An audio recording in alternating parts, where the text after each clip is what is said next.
Sa pagpapatuloy ng ating balitaan, ipinangako ni Pangulong Bongbong Marcos na makikiisa ang kanyang pamahalaan sa rehabilitasyon ng industriya ng abaka sa Catanduanes. Makaraang salantahin ni dating Super Typhoon na si Pepito.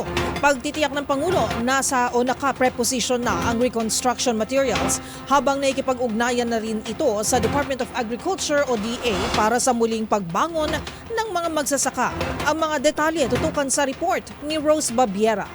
Handa ang gobyerno na magbigay ng reconstruction materials para sa planong rehabilitasyon ng industriya ng abaka sa Catanduanes matapos itong magtamo ng matinding pinsala dulot ng bagyong Pepito. Sa situation briefing sa Catanduanes, ipinangako ni Pangulong Bongbong Marcos na tutugunan ng pamahalaan ang mga pinsala sa agrikultura na iniwan ng nagdaang bagyo. Una na rito ang epekto sa fiber production industry dahil sa mga nasirang taniman ng abaka. Ayon sa Pangulo, kailangang tignan kung paano makapagtatanim muli sa mga plantasyon at bilang pauna at agarang aksyon, nakahanda naman anya ang gobyerno na magbigay ng mga reconstruction material para masimulan na ito.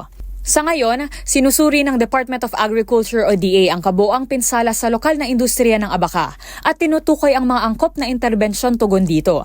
Inatasan na rin ng Pangulo ang DA at Department of Labor and Employment na magtulungan sa pagbuo ng Recovery Initiative. Una, para ilatag ang mga hakbang sa proseso ng rehabilitasyon. At ikalawa, para mabigyan ng trabaho ang mga magsasaka. Ang produksyon ng abaka ay isa sa mga pangunahing industriya sa Catanduanes, partikular na sa bayan ng Virac, kung saan maraming magsasaka ang nakadepende rito para sa kanilang kabuhayan.